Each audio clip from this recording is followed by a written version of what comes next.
Jésus-Christ est Dieu. Neil deGrasse Tyson, je crois qu'il a dit exactement la même chose. C'est ma mémoire. Et bah, normalement, c'est lui qui m'a plagié, parce que je te jure, j'y avais pensé vraiment. La personne qui m'a inspiré. C'est possible, c'est possible. Et les institutions d'un État moderne, installé par c'est-à-dire le protectorat français. Et c'est comme ça qu'on a eu affaire à un État à double visage. C'est-à-dire, quand on a installé les institutions d'un État moderne, on n'a pas gommé, c'est-à-dire le makhzen traditionnel. Il est resté là. Hein. Et c'est resté une entité qui habite les institutions modernes. Et c'est pourquoi, c'est ce qui explique justement qu'on a des lois qui sont avancées avec des comportements qui sont restés archaïques. Hein. Et on a des lois, mais on a aussi des instructions. Hein, et des instructions orales qui sont contradictoires avec les lois écrites. Hein. Et ce problème, il s'est produit au début de l'indépendance. Parce que normalement, on est devenu un État moderne après 45 ans de protectorat. Donc on devait laisser les institutions, ce qu'on appelle le bon fonctionnement des institutions. Qu'est-ce qui entrave le bon fonctionnement des institutions? Eh bien, c'est l'esprit du makhzen traditionnel qui est toujours là. Et c'est pourquoi on a gardé ces lois. Et on continue à les instrumentaliser, à les utiliser aujourd'hui, alors qu'en fait, ce sont des lois qui sont liées à un contexte historique qu'on ne peut plus reproduire. Tout à fait. Tout à fait. Deux derniers points vraiment sur ma prise de parole pour ne pas monopoliser. Désolé, Agnoslim. Vous avez bien... et bonsoir Jack Le Fou, Cassius Lady et Isaac. Bonsoir Cassius, Jack, Isaac. Vous avez bien fait de rappeler le cas de l'Irak. C'est un bon exemple, nous, qu'on utilise régulièrement dans nos débats avec les croyants pour leur rappeler, parce que beaucoup disent « Ok, d'accord, le prophète s'est marié avec Aïcha à 6 ans, il a consommé à 9 ans, mais bon, ça n'existe plus. » Et puis après, on leur montre que si, dans la réalité, même en 2025, ça existe. Merci de l'avoir rappelé. Et dernier point, est-ce que je l'ai perdu ? Oui, merci de vous être repris sur ce point-là, parce qu'à un moment donné, je pense que la langue a fourché. Je respecte toutes les religions. Non, je pense que vous pensez comme moi, en tout cas, c'est qu'on ne respecte pas les religions, mais les religieux, les gens. Les religions sont des idées et on peut ne pas les respecter, et ça fait partie de la liberté d'expression. Merci de vous avoir repris sur ce point-là, et je laisse la parole. Voilà. Merci Amir. En fait,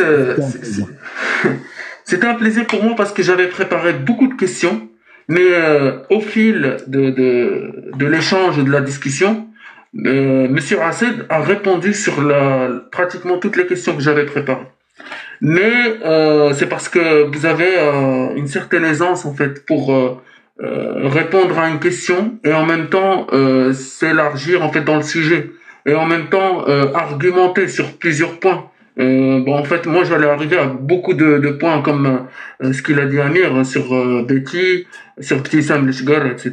pour expliquer et sur même la loi 222. Et merci pour ton explication qui était très très très claire, parce que on a tendance à remettre par exemple cette loi-là et dire que c'est une loi qui est religieuse, alors que ce n'est pas du tout le cas.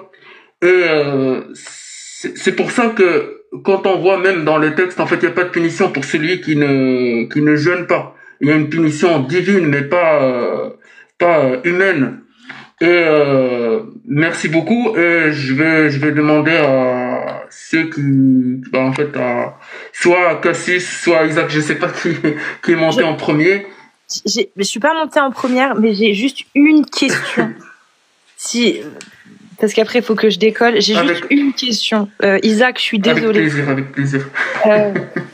Monsieur Assis, déjà, je suis très contente d'être là et de vous voir. Je vous ai connu lors d'un débat que vous avez eu sur une chaîne marocaine face à un prédicateur diplômé en name dropping, apparemment, parce que c'était sa spécialité lors de ce débat. Et je vous avoue que j'ai été très très frustrée en fait de regarder cet échange parce que j'ai vu énormément de perches lancées par des arguments d'autorité religieuse balancés par ce prédicateur.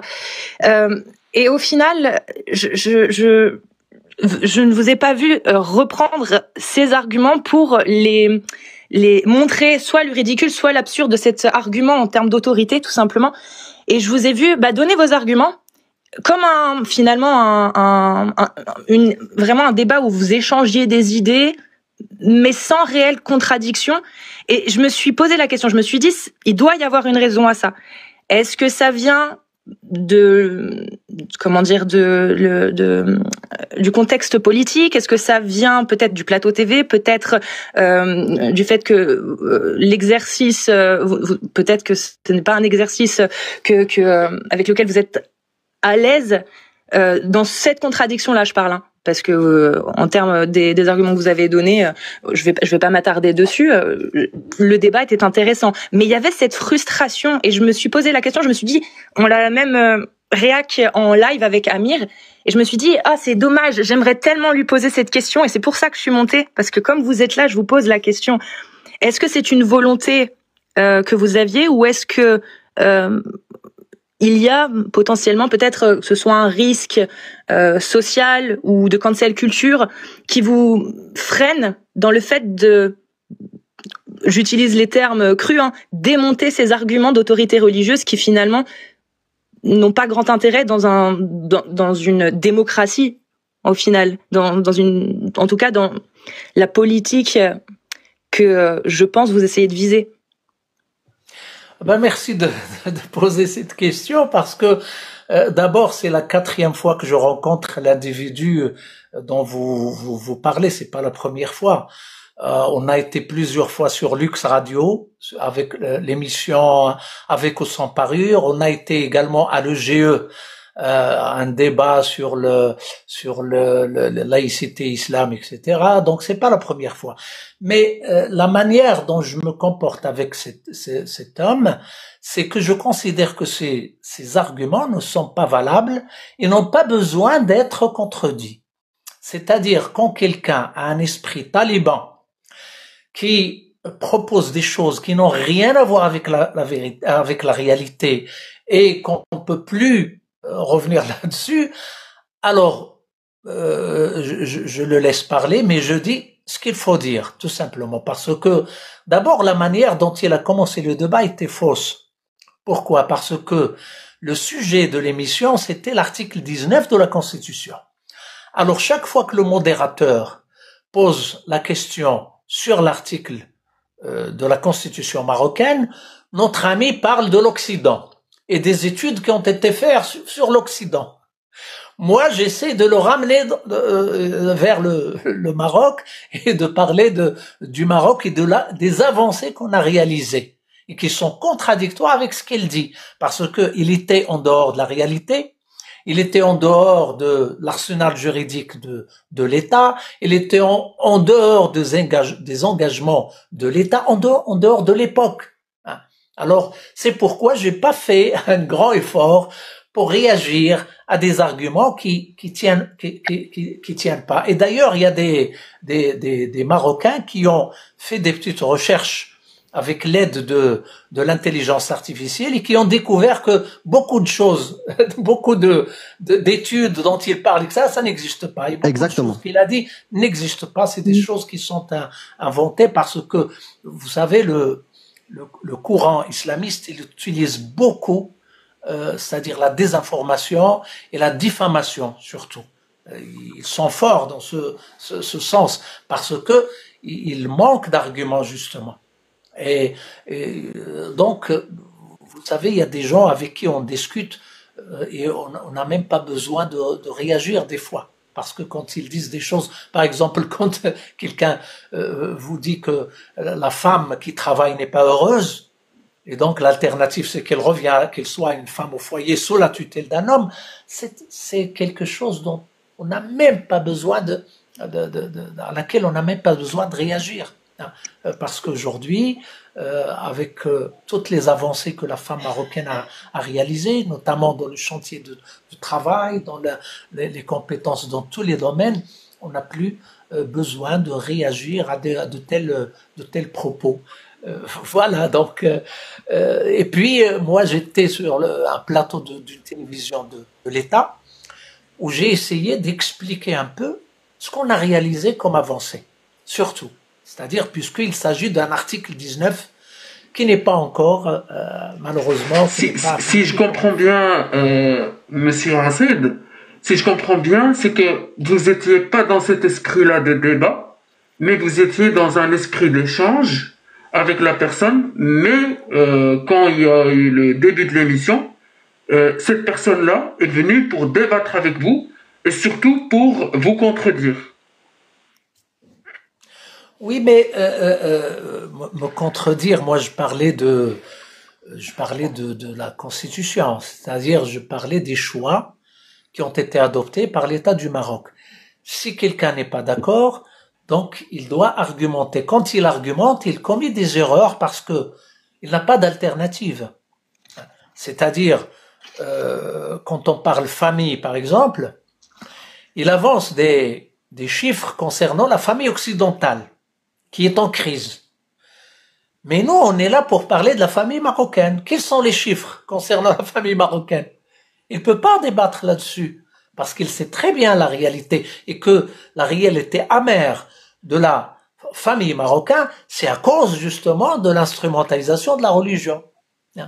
La violence à l'égard la violence conjugale, par exemple, au Maroc, ça s'élève à 61%.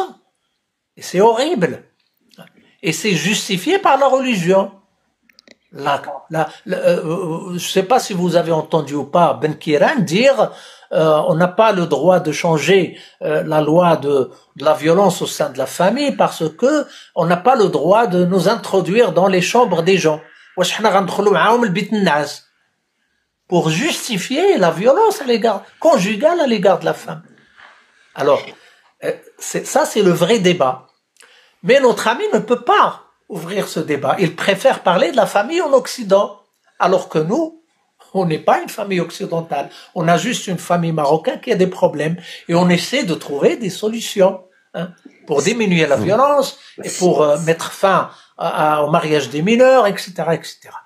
Et lui, d'ailleurs, il a appelé dans un autre entretien au mariage de... Vas-y, Cassis, il y a un petit décalage. Une fille de 9 ans, il considère que c'est la religion. Donc, vous voyez l'esprit comment il est.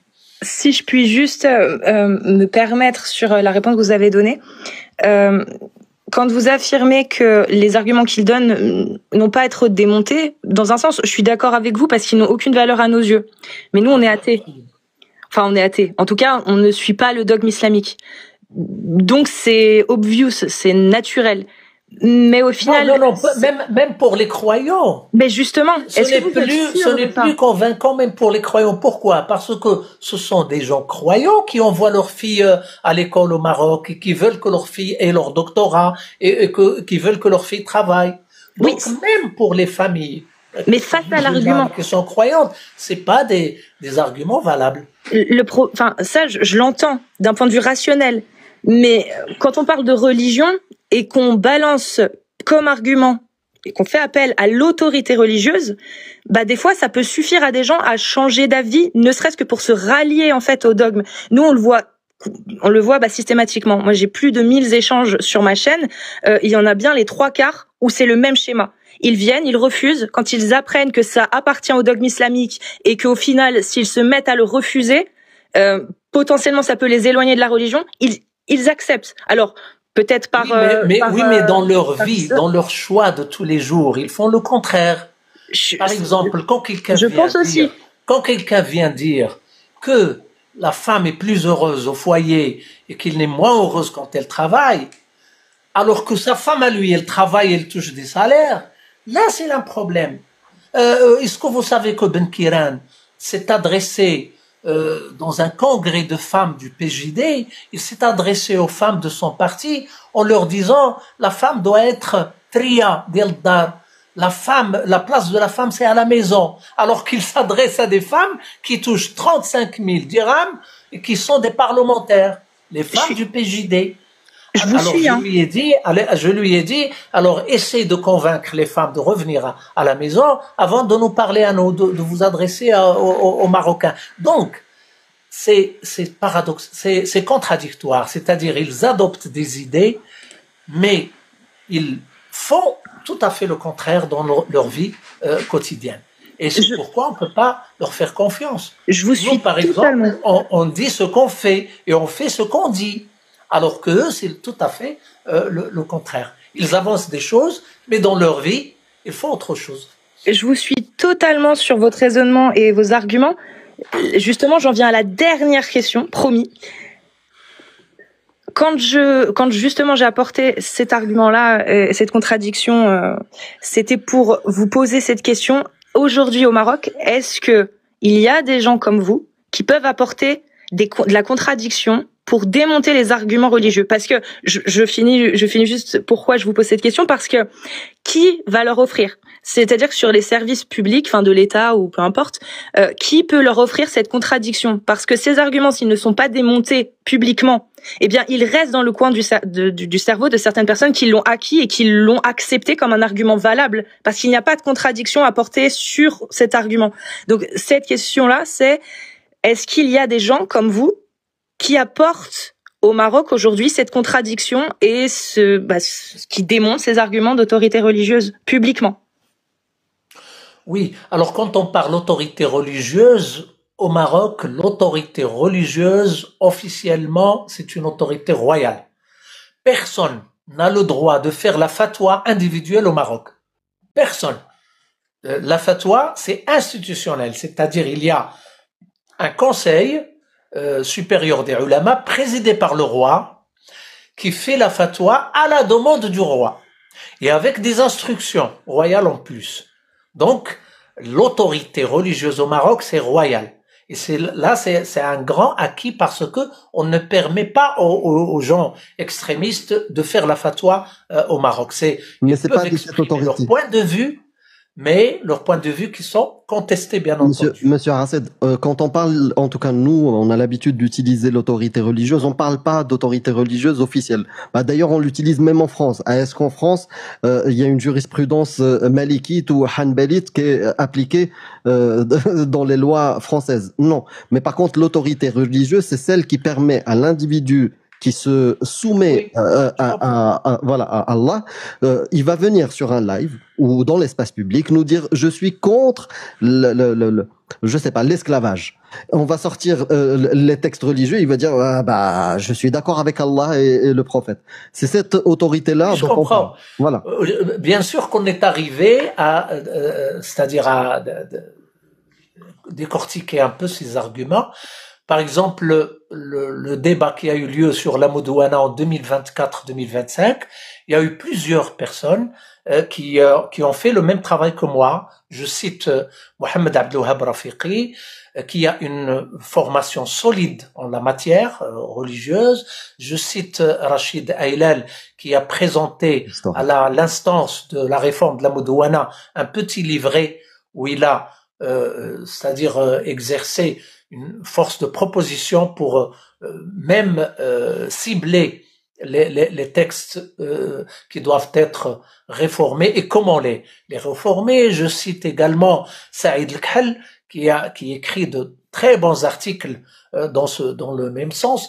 C'est-à-dire il y a des intellectuels qui ont bien travaillé dans le débat public. Mais la réaction des autres, c'est quoi? Et là, vous allez comprendre que c'est-à-dire la force de notre discours, c'est qu'on arrive à décortiquer. La réaction des autres, c'est la violence verbale et c'est la menace. Ils ont parlé de l'harb al-ahliya, la guerre civile. Si jamais il y a la réforme de la Moudouana, il va y avoir la guerre civile. Ils ont parlé d'une marche d'1 million de personnes, Messira Millionia, etc. Et puis les insultes. de tous les jours et la diffamation. Ça, c'est une faiblesse. C'est-à-dire, ça prouve que ces gens-là manquent d'arguments. Parce que la manière dont on a essayé de s'attaquer au problème, c'est une manière qui essaye d'abord de clarifier pourquoi la jurisprudence musulmane a décidé ceci. C'est-à-dire ce qu'on appelle le tabrirat al-fiqhiyya, c'est-à-dire comment les fuqaha anciens ont justifié ceci ou cela. Quand on fait ce travail, on démontre justement que, c'est-à-dire tout le contexte n'est plus. Tout le contexte dans lequel les fuqaha anciens ont travaillé pour justifier, pour clarifier ou pour expliquer les versets de Coran ou les hadiths, tout ce contexte n'existe plus. Par exemple, la tutelle de la femme sur les enfants. Pourquoi la tutelle est masculine? C'est-à-dire, c'est l'homme qui a la tutelle sur les enfants et non pas la femme. D'abord parce que la femme raisonne mal, c'est-à-dire naqisatu aql, donc elle n'a pas les mêmes capacités de raisonnement que l'homme. Et qui est-ce qui peut dire ça aujourd'hui? Deuxième chose, c'est que la femme ne peut pas se mélanger avec les hommes, donc il reste à la maison, il peut pas avoir la tutelle sur les enfants, il peut pas gérer les affaires des enfants parce que ça va l'obliger à se mélanger avec les autres, avec les hommes. Et ça, c'est pas possible. La troisième chose, c'est que la femme ne connaît pas l'argent. Elle connaît pas les affaires économiques et les affaires de l'argent. Elle n'en connaît rien parce qu'il est à la maison. Voilà les trois arguments des fuqaha. Alors dites-nous s'il vous plaît, voilà comment j'ai posé la question. Dites-nous s'il vous plaît, expliquez-nous, est-ce que ces trois arguments tiennent toujours aujourd'hui? Ils ne répondent pas. Ils ne répondent que par les insultes. Et j'ai même fait une vidéo pour demander à Ben Kiran d'expliquer aux Marocains pourquoi il refuse la tutelle de la femme sur ses enfants. Il n'a pas répondu. Parce qu'il peut pas dire aux gens c'est parce que le mar'a da'ifat al-aql ou naqisatu aql et parce que la yajuzu laha al-ikhtilat bil-rijal et parce que la khibrata laha fi al-amwal. Il peut pas dire ça parce qu'il a une fille qui a un doctorat et qui occupe un poste c'est-à-dire de l'administration. Il a également des centaines de femmes, des milliers de femmes du PJD qui travaillent, qui sont dans les administrations, qui sont dans les banques, qui sont notaires. Hein. Alors, voilà la manière dont on a essayé de décortiquer un peu les arguments des islamistes et pendant le débat. On a pris chaque question, une par une, de cette manière-là. Mais la réaction des autres, ça a toujours été la violence verbale parce que ils n'ont pas d'argument. C'est pourquoi ils parlent d'Occident. Par exemple, Mustafa Al-Khelfi, qui était ministre de la communication, pendant les 2 années du débat sur la Mudwana, il parlait des institutions internationales qui exercent beaucoup de pression sur le Maroc pour qu'il réforme la Mudwana. Il parle jamais de la pression de l'intérieur. Il parle jamais des centres d'écoute où la femme rurale vient pour expliquer ses problèmes, pour demander de la justice hein, et pour se plaindre de sa situation. Voilà, donc quand il recourt à ces problèmes de l'Occident, c'est pour nous dire ce n'est pas un modèle.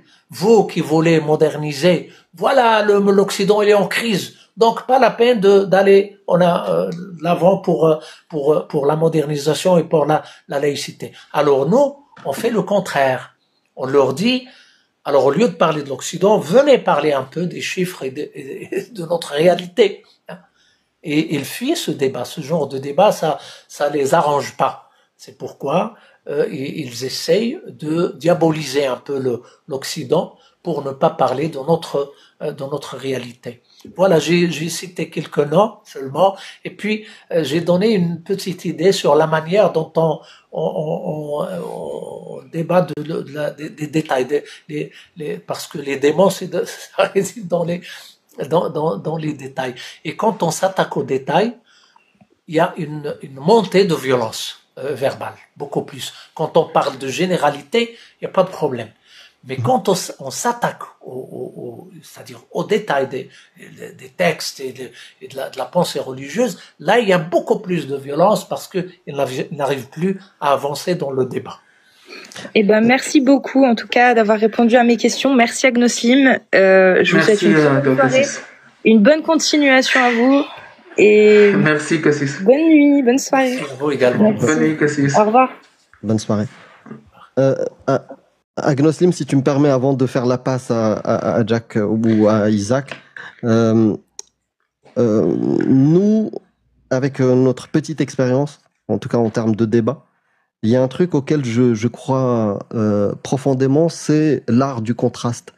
Et même si on peut estimer que certains arguments ne nécessitent pas de réponse de notre point de vue ou du point de vue de la réalité, malgré tout, par exemple, je me souviens de ce débat face à Talal Hlou. À un moment donné, votre argument était: regardez, aujourd'hui, les filles ont de meilleurs résultats au bac. Et il a dit quoi? Bah justement, c'est le côté conservateur et le fait qu'elles aient moins de liberté que les garçons. C'est ce qui leur permet d'avoir de bons résultats.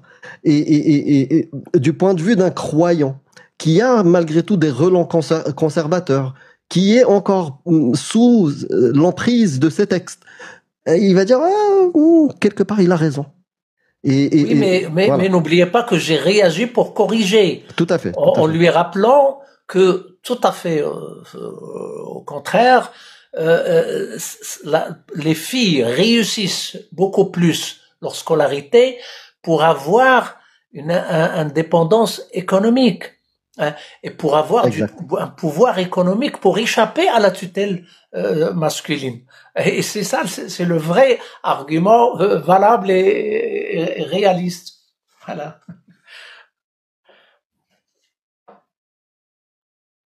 Alors, merci.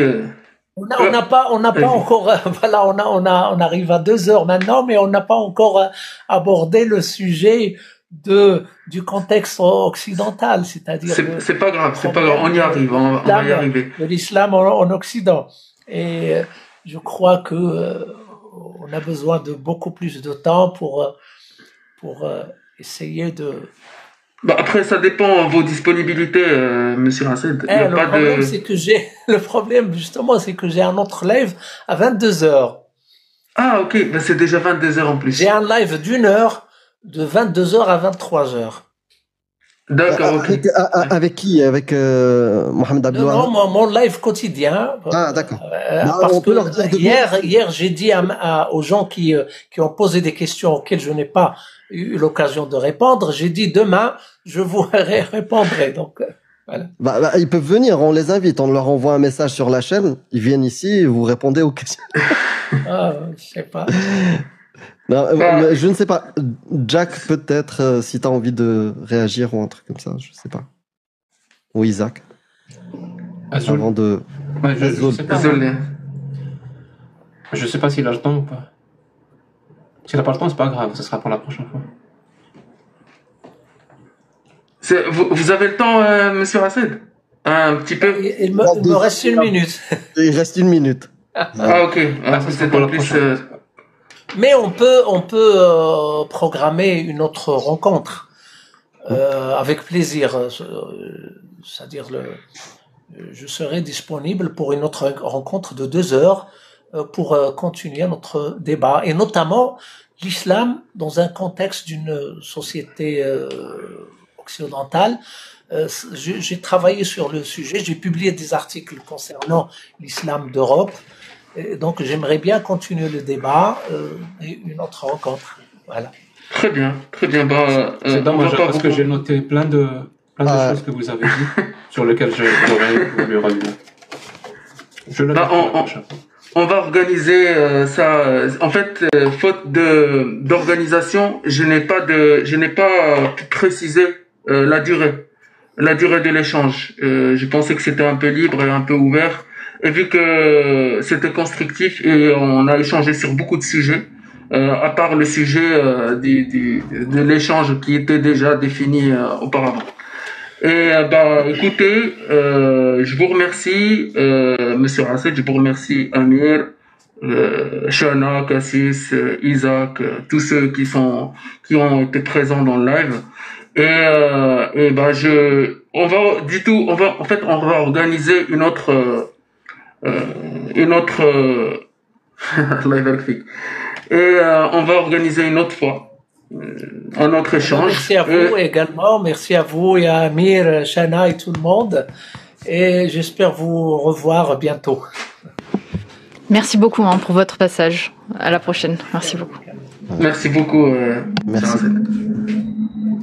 La prochaine fois, ça sera chez moi. Avec plaisir. Ouais, c'est dommage parce que je voyais Jack faire des petits sursauts comme ça. J'étais frustré pour Jack en plus. J'ai demandé de passer et tout. Je savais pas que ça allait durer que 2 heures. C'est un complot contre moi. Ouais. Bah oui, c'est un complot marocain. C'est un complot marocain. Je l'ai vu, il a mis sa caméra, je me suis dit, il est prêt pour la bataille là. En même temps, le couscous blanc, ça explique tout.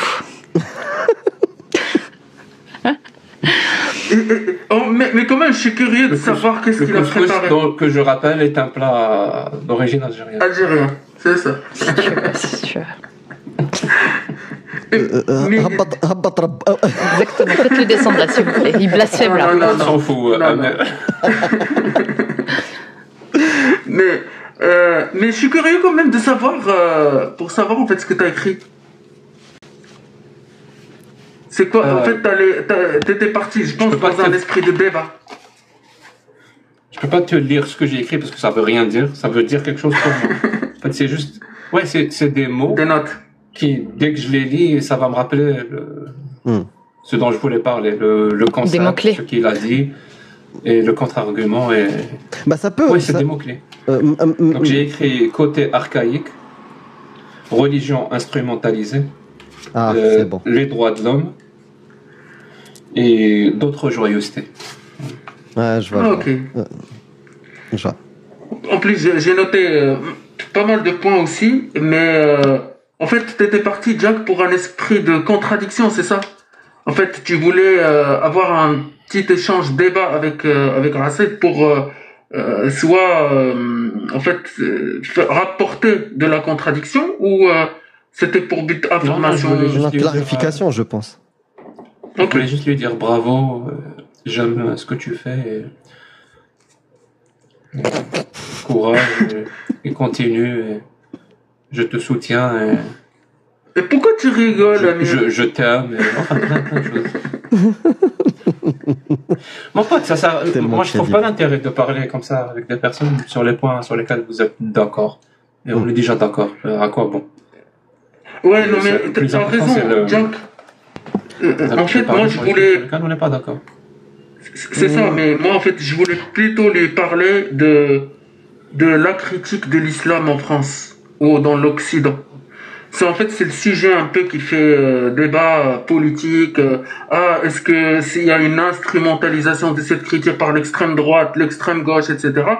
Et je pense qu'il a assez d'informations pour donner son expérience politique sur ces côtés-là. Et c'est ce que j'avais envie d'entendre.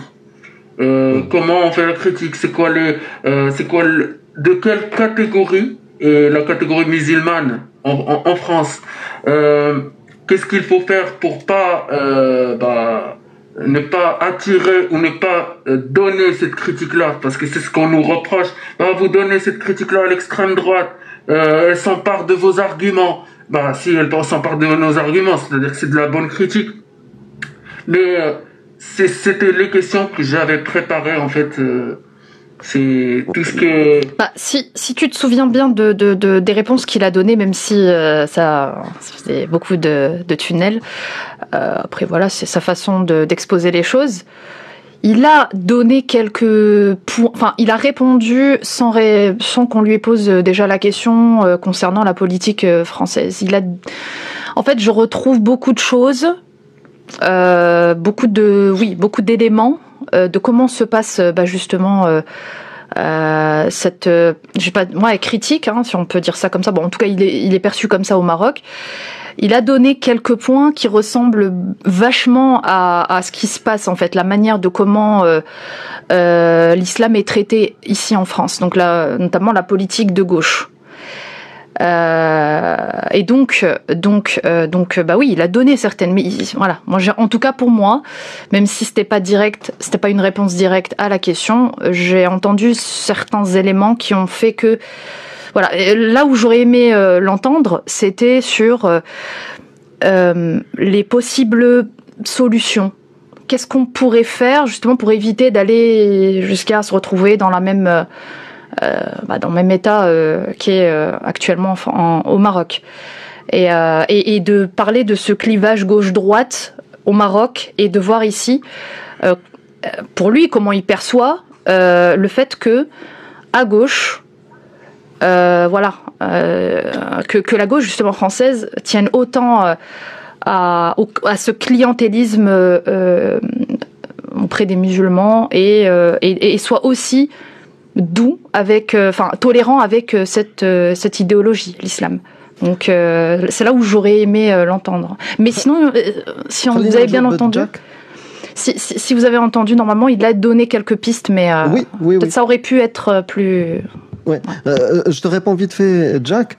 Je suis d'accord avec toi. Ça ne sert à rien de parler des choses avec lesquelles on est d'accord.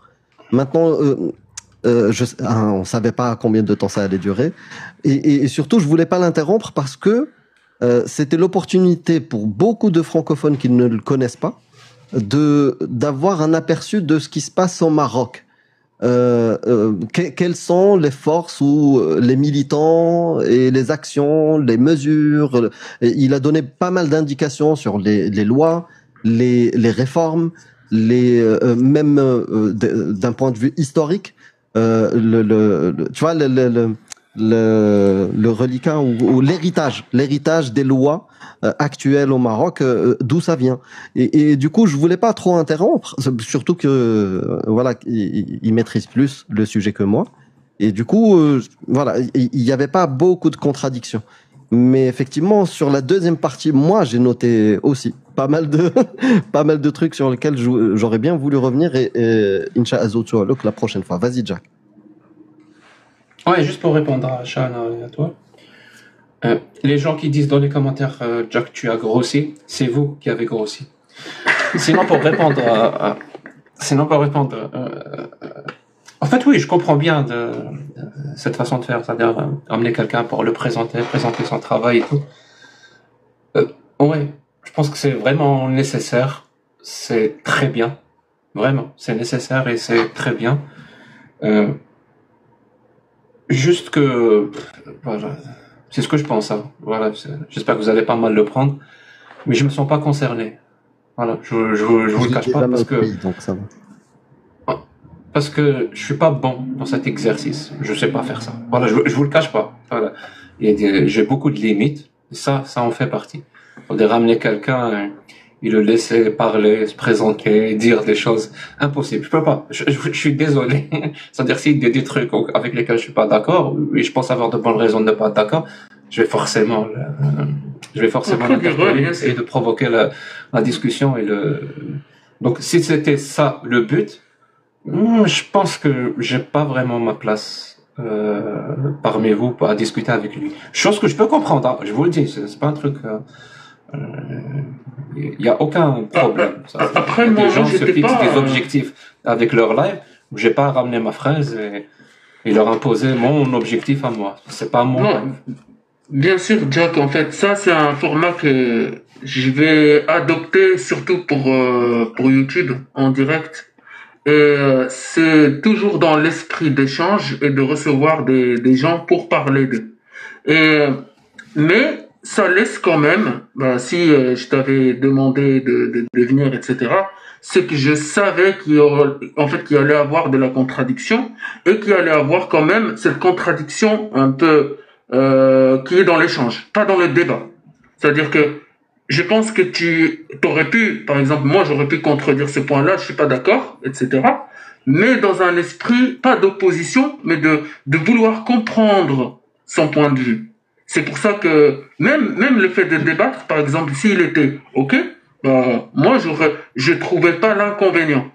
Mais en fait quand en fait je lui ai proposé de venir pour échanger, c'était dans le but pour échanger de la société occidentale, l'islam et la laïcité dans la société occidentale.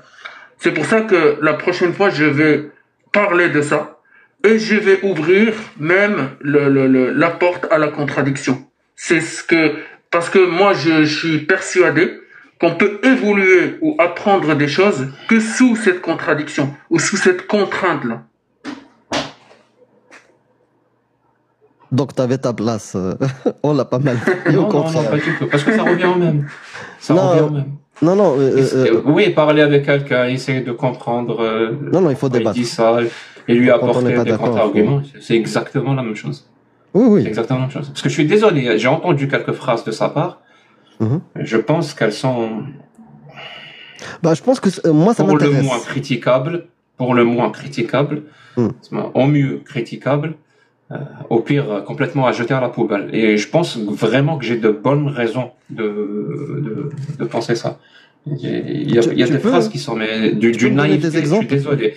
Ouais, j'ai entendu dire quand il a dit faut expliquer aux gens, faut éduquer les gens, faut leur dire que c'est pas ça les droits de l'homme et que c'est pas ça. Ouais, mais pourquoi ils vont t'écouter? C'est pas ça la laïcité. Pourquoi ils vont t'écouter? Pour te faire plaisir, pour ne pas te voir triste peut-être. Ils vont accepter tes idées parce que sinon tu vas pleurer. Je comprends pas. Pourquoi ils vont accepter? La laïcité, c'est comme ça qu'elle s'impose. Elle s'impose jamais comme ça, la laïcité. La laïcité, c'est une loi qui s'impose. Ça veut dire quoi, elle s'impose? C'est-à-dire les gens vont la pratiquer. Je peux pas aller dire aux gens, la laïcité, c'est ça qu'on doit faire. Pourquoi ils vont t'écouter? D'un côté, ils vont t'écouter toi, ou ils vont écouter Allah et le prophète. Et je voulais vraiment revenir sur cette notion de sulta al-islamiyya, sulta ad-diniyya. C'est-à-dire vraiment l'autorité, parce que c'est dans je suis désolé, le jour où j'ai inventé ce concept, parce que c'est moi qui l'ai inventé. Le jour où j'ai inventé ce concept, je lui ai donné un nom pourri. Voilà, l'autorité islamique. Dès que tu l'entends directement la personne, si elle ne connaît pas, elle va directement confondre ça avec les institutions, et exactement comme il a fait lui. Oui. Il va directement confondre ça avec les institutions qui émettent des fatwas, alors que c'est pas ça. L'autorité religieuse, c'est dans le sens le sophisme de l'appel à l'autorité. Je fais appel à une autorité pour t'écraser et écraser ton point de vue. Parce que tu ne peux pas aller contre l'autorité que j'ai invoquée. Dans le même sens, je vais te dire, ce que je dis est vrai parce que Einstein l'a dit. Donc toi, quand tu vas dire, non, c'est pas vrai. Quoi, tu contredis Einstein? Ben, c'est exactement la même chose. Ce que je dis, c'est ça qu'on doit faire dans notre société parce que Allah et le prophète nous ont dit de faire ça. Toi, tu vas dire quoi? Non, on ne doit pas faire ça. Quoi? Tu vas aller à l'encontre de la parole d'Allah et du prophète. C'est ça l'appel à l'autorité. L'appel à l'autorité religieuse. Mais en fait, je te comprends, Jack.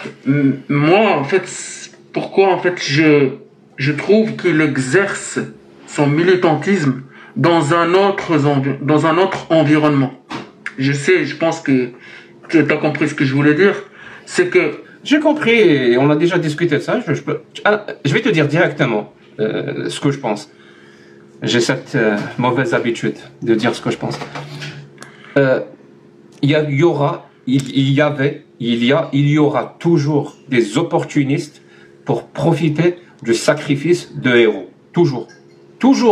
Je suis désolé, il y en aura toujours. C'est les opportunistes qui font avancer les choses. Pas dans le sens par leur militantisme. Non, parce c'est eux qui profitent. Toujours. Les héros ne font rien. Ils créent le chaos, si tu veux. Mais les opportunistes, ils reviennent et ils ramènent un petit peu le calme. Ça a toujours été comme ça. Et juste pour préciser, et je pense que j'ai bien compris, le héros c'est Ahmed Raced.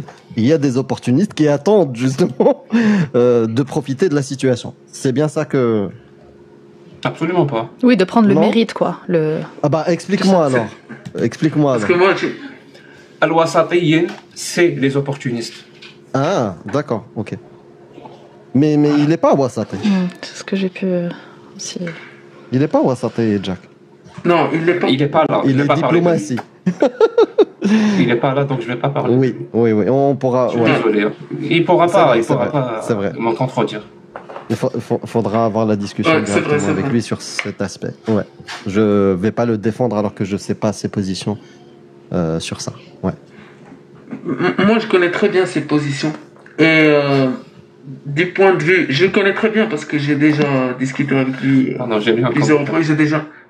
T'as dit quoi? Non, j'ai ri parce que j'ai un commentaire m'a fait. Ah, Quelqu'un m'a dit non, Mais- opportuniste en arabe, c'est pas Wasati. Ça m'a- Intihazi. opportuniste. Intihazi.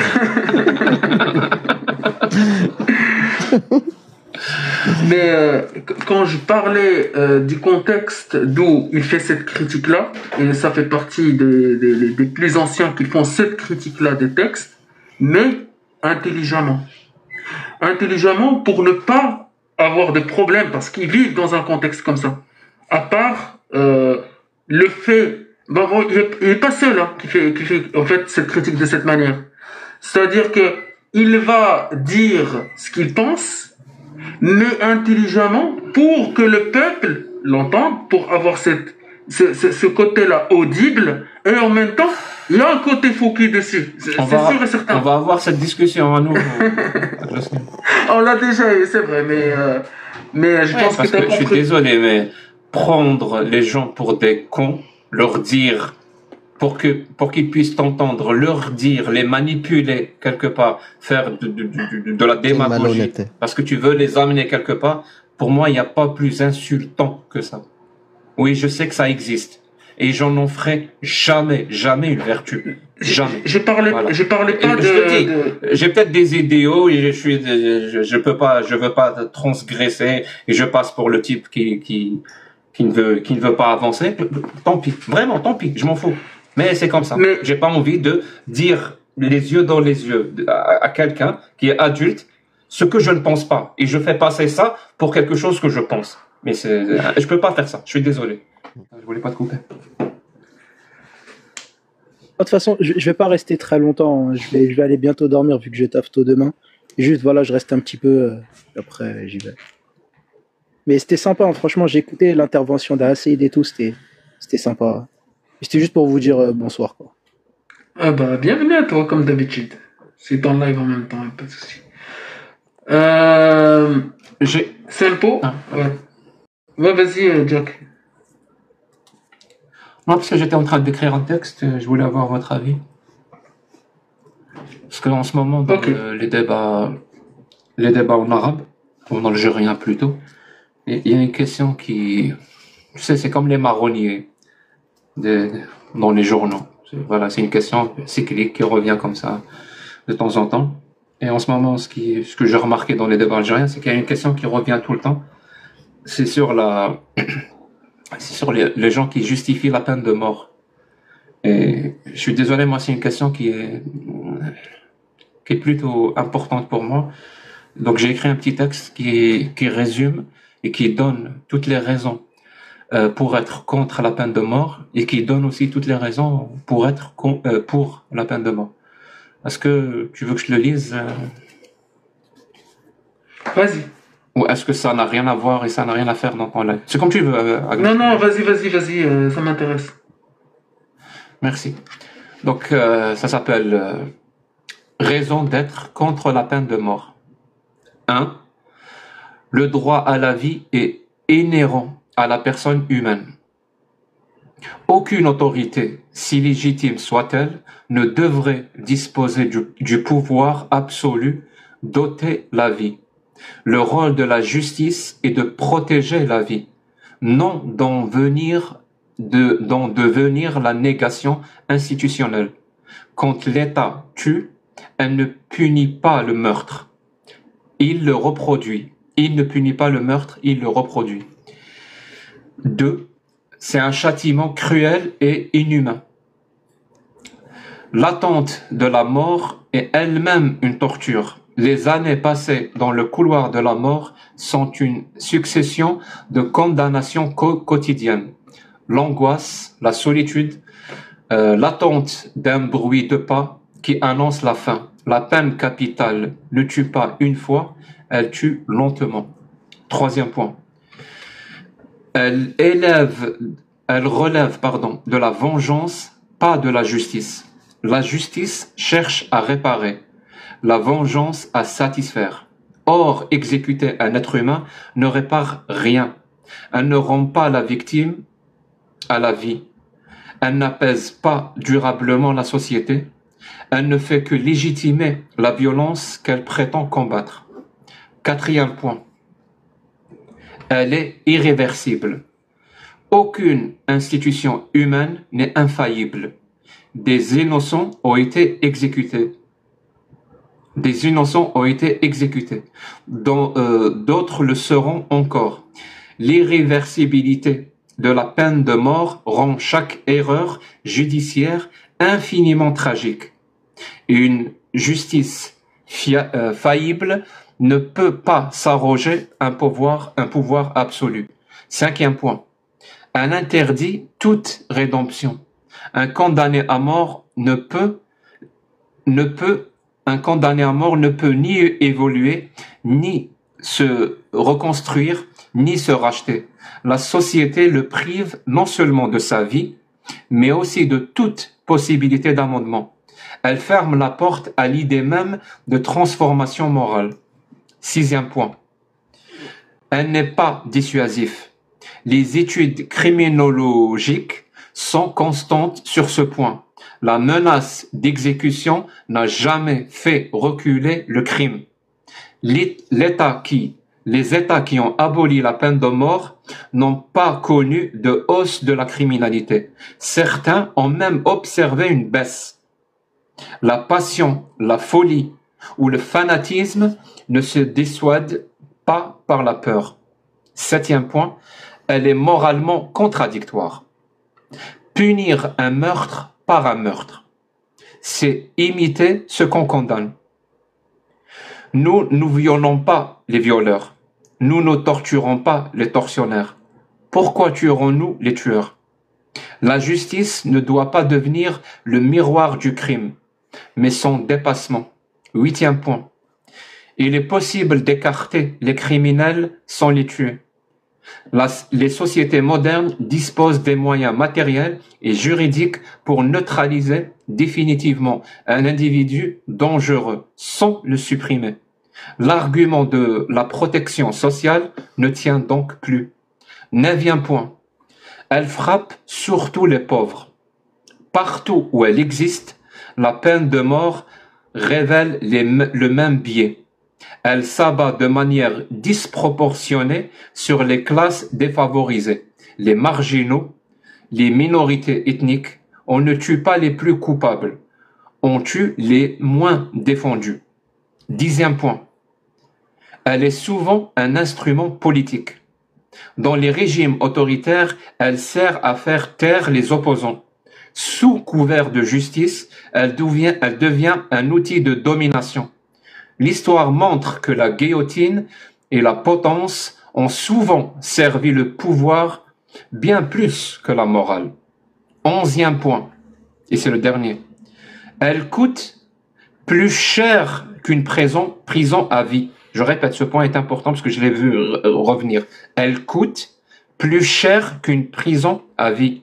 C'est le paradoxe économique de la peine de mort. Elle prétend alléger le fardeau de la société, mais elle l'alourdit. Aux États-Unis, les études du Death Penalty Information Center montrent qu'un procès capital coûte 2,5 fois à 5 fois plus qu'un procès ordinaire aboutissant à la réclusion à perpétuité. En Californie, l'État dépense environ 300 millions de dollars par exécution depuis le rétablissement de la peine de mort, blablabla. Chaque condamnation entraîne des appels automatiques, d'expertise, de détention spéciale, de procédures additionnelles.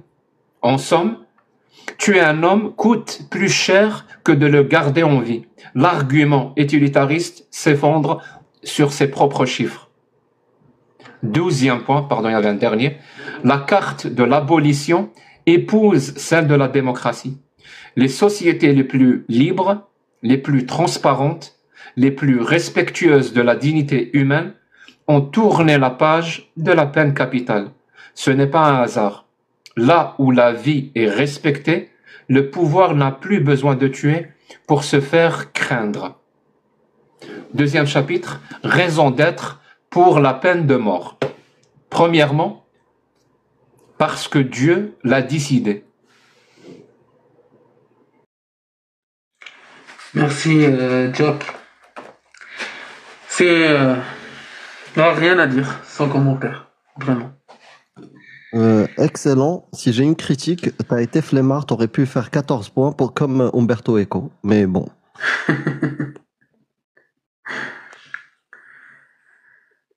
Nickel. Alors, je vais voir qui est là. Tu sais, Amir, c'est un texte que j'ai écrit en 2014, je crois, en 2015. Que j'ai un petit peu... Ouais. Vous pouvez même retrouver mon post Facebook d'il y a 10 ans. Voilà, ce que j'ai écrit là. Et c'est toujours valable. Vraiment, c'est toujours valable. Non, pas tout.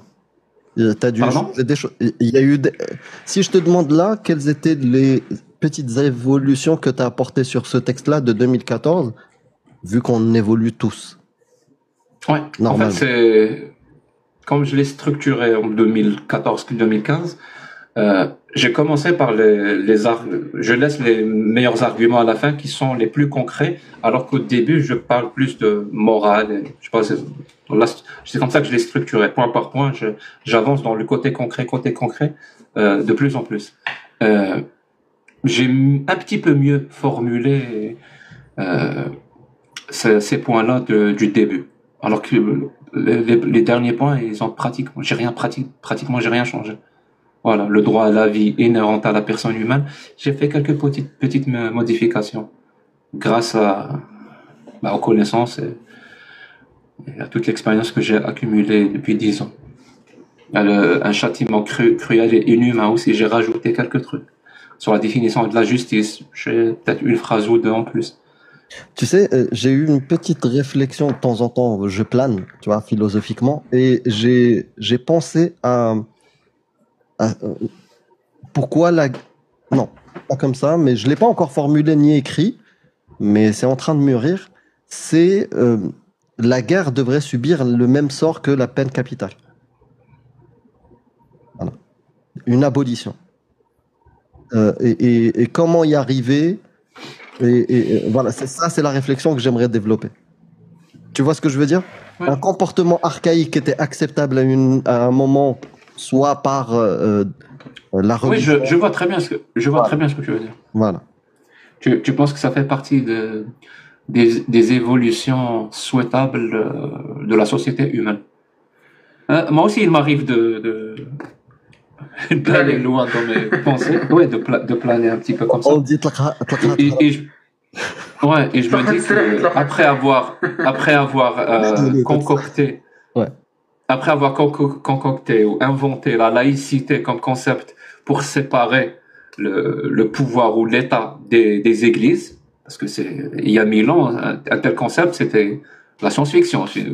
De quoi tu parles? Exactement comme Amel est en train de dire là par rapport à la guerre. Mais on a quand même pu, en tant qu'espèce humaine, faire en sorte d'inventer, de conceptualiser un concept comme la laïcité qui maintenant semble... Exact. Et je me dis que peut-être il y aura un autre type de laïcité dans le futur qui va séparer. Et je sais pas comment ils vont faire. Hein. C'est une grosse merde. Je suis désolé. Les gens du futur, si vous m'écoutez. Et ils vont peut-être inventer comme ça un concept où ils vont séparer l'argent et l'État. Parce que l'argent est une source absolue de corruption. Et donc forcément, ça affecte le gouvernement, ça affecte l'État, ça affecte les élus, ça affecte beaucoup de monde. Peut-être qu'il y a un concept à trouver, à formuler, à conceptualiser, qui va permettre de séparer l'argent, vraiment l'argent, et le pouvoir et l'État. Voire même la suppression. Peut-être que ça existe. Hein. Voire même la suppression de l'argent. Mais là, on plaint trop. Mais bon, c'est des pensées philosophiques qui peuvent être un peu... Suppression de l'argent, ça va arriver, hein, parce que, en fait, avec l'évolution de l'intelligence artificielle, en fait, tout sera géré par cette intelligence-là. Mais absolument tout.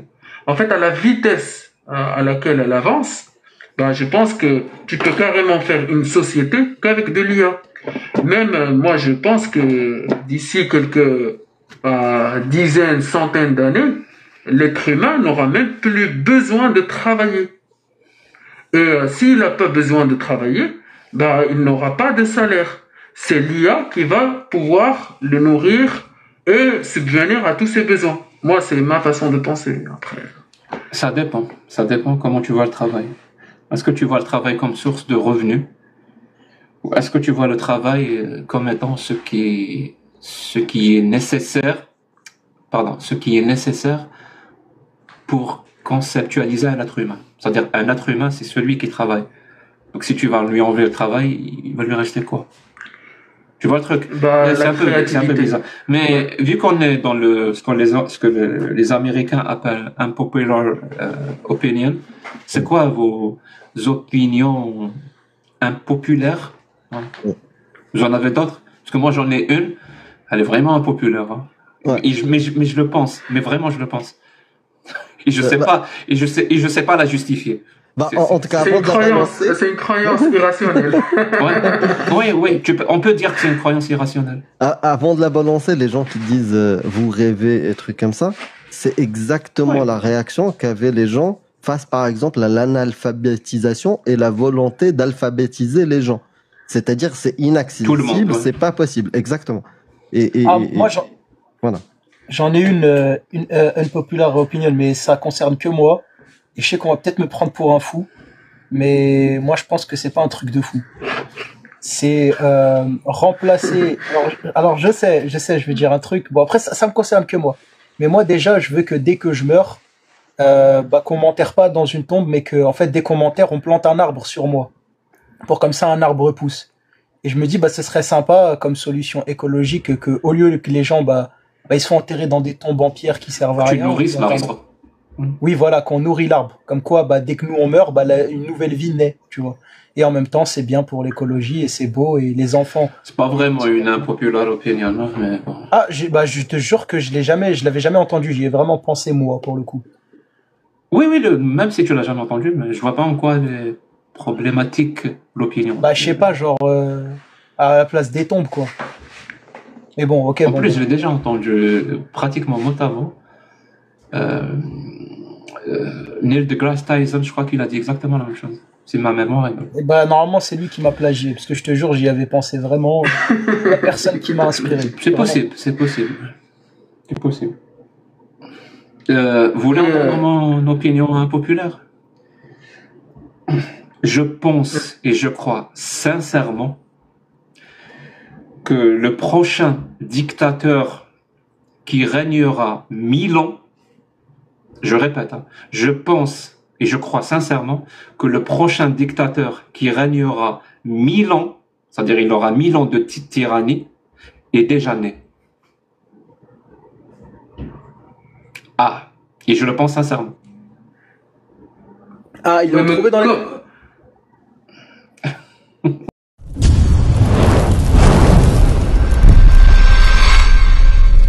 Jésus-Christ est Dieu.